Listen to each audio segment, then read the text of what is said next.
loud sound ripped through the open plains. It was not a call to mark territory or a sign of a hunt.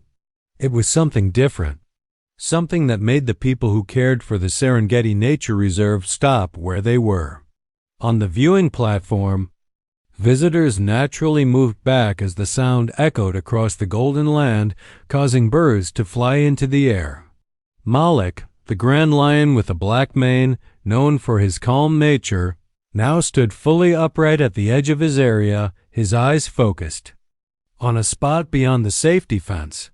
For 7 years, Malik had been the quiet presence of the reserve. Unlike the other male lions, he kept to himself, even avoiding contact with the keepers who fed him. "He never comes near the observation fence," whispered Amara, the main animal. Doctor, looking concerned. "In 7 years, I have never seen him act like this." Few people knew that Malik had not been born on that savanna. His records contained only small pieces of information, rescued from an illegal circus in South America, then helped to recover at a shelter in Brazil before being moved to Africa. He was a lion without a true home, carrying memories that no one could reach. That morning, however, something had changed. Since early morning, Malik had been uneasy, walking back and forth, ignoring the meat left in his area, lifting his nose to catch some smell that could not be seen. Among the visitors on the platform was a 60-year-old man, too thin for his light brown safari suit. Eduardo Mendez walked slowly, leaning on a stick, his eyes tired but still bright, looking at the landscape with deep respect. "It must be there," he quietly said to the guide, "according to the directions they sent me." When Eduardo reached the railing, something unexpected happened. Malik, who had stayed far away until then, stood up to his full height.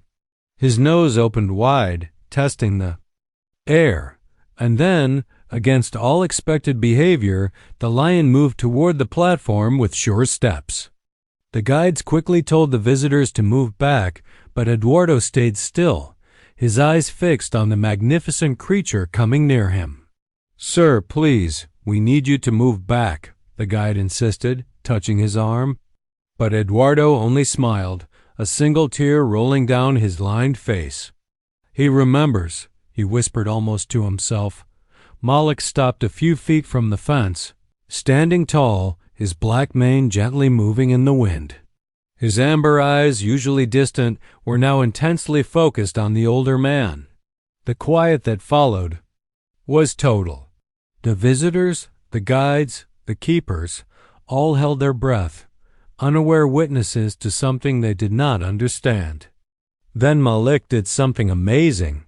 He sat up on his back legs and made a soft, deep sound, almost like a low cry, a sound lions rarely make when fully grown.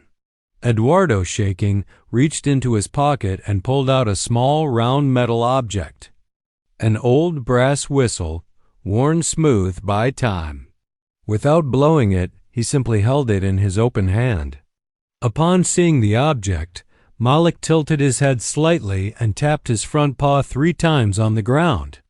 It was such a planned, exact movement that it caused a shared gasp from those watching. "My goodness," whispered Amara. "He is responding."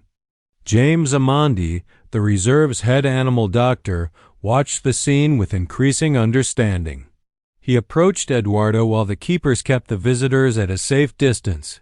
James began. "Eduardo Mendez," he replied, without taking his eyes off the lion. "Dr. Eduardo Mendez." James's eyes opened wide. "The Brazilian veterinarian, the one who rescued Malik," Eduardo nodded. 15 years ago. He was only a few months old when we found him in that circus. He was dying. Over the next few hours, while Malik stayed strangely close to the fence, James led Eduardo to the reserve's main office. There, they found the complete records, including old yellowed photos showing a younger Eduardo holding a very thin lion cub. "I spent 3 years helping him recover," Eduardo explained, turning the pages of the file. "We slept in the same room. I used this whistle to train him. 3 blows meant he was safe, that everything would be okay. Eduardo paused, his voice shaking slightly. The diagnosis came 2 months ago. Terminal cancer. I needed to see him one last time. Early the next day, after an emergency meeting, Eduardo received special permission to enter a safe area next to Malik's territory, separated only by a strong fence.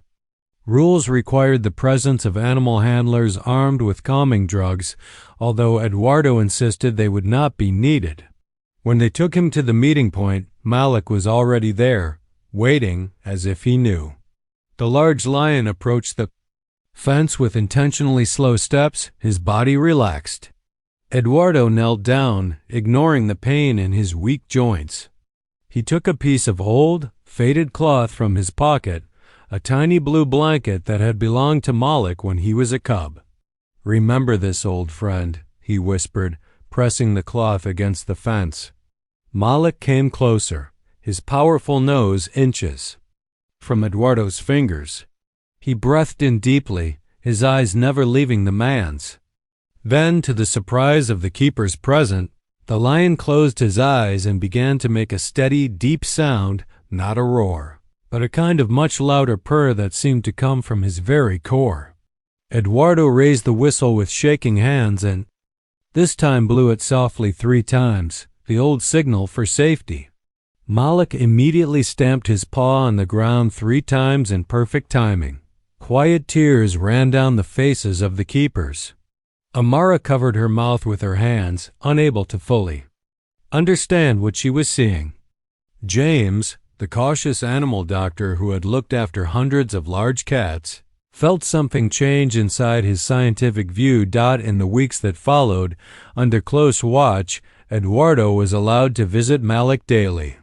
The lion's change was immediate, pan-significant.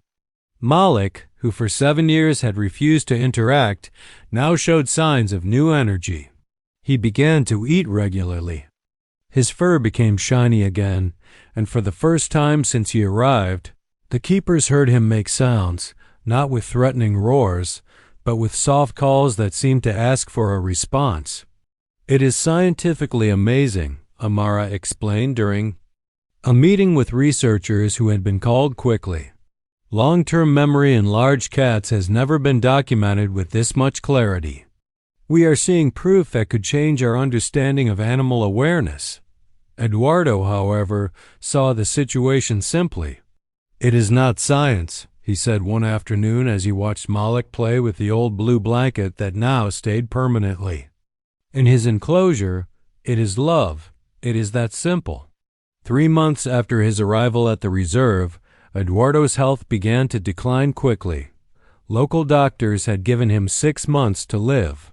His body, tired from fighting, seemed content to have completed his final wish. On a golden afternoon in the savannah, Eduardo asked to be taken to the area near Malik's enclosure.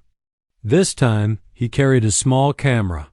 "So he will remember," he explained to the employee who was helping him in his wheelchair. The meeting was short but deeply moving. Eduardo recorded a message, speaking softly as Malik watched him through the fence, listening to every word as if he understood human language.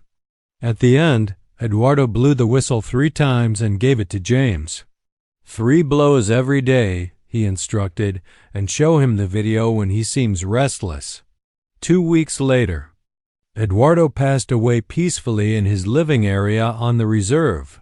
That same night, before anyone could tell Malik, the large black-maned lion let out a roar so powerful and long that it was heard even in the nearest village, many miles away. It was not a roar of anger or marking territory. It was a cry of sadness. Malik case, as it became known in scientific circles, became a major reason for a new period in animal thought research.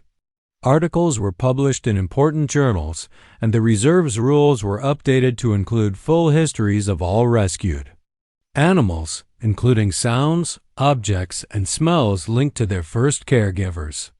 The story of Eduardo and Malik deeply affected the public.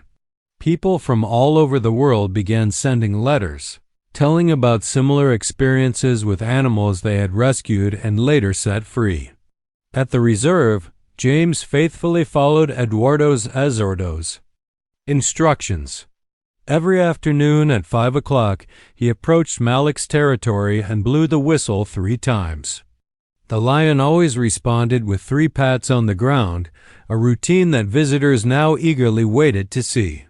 An unseen connection had been built between different species, showing a truth that had perhaps always been in front of us, that the memory of love goes beyond language, time, and even the made-up separation we create between humans and animals. 5 years later, Malik remained the quiet protector of the reserve. Although he still preferred to be alone, he had developed a new level of acceptance for the keepers who followed the whistle routine. The small blue blanket stayed in his enclosure, often carried gently between his teeth before he went to sleep. On a particularly clear morning, James drove to the reserve with a young woman carrying a small bundle in her arms. "I am Louisa," she introduced herself, "Eduardo's daughter. He asked me to bring this when my son turned 1. From the bundle, she took out a smiling baby and a small, newly made brass whistle, exactly like the original one that was now worn out. When the new whistle sounded 3 times in the savannah, Malik immediately stood up. He approached the fence with careful steps and did something he had never done since Eduardo left. He bowed in an almost respectful way, his mane touching the ground, and stamped his hoof 3 times. The child laughed, reaching out his small hands toward the magnificent animalcularly mean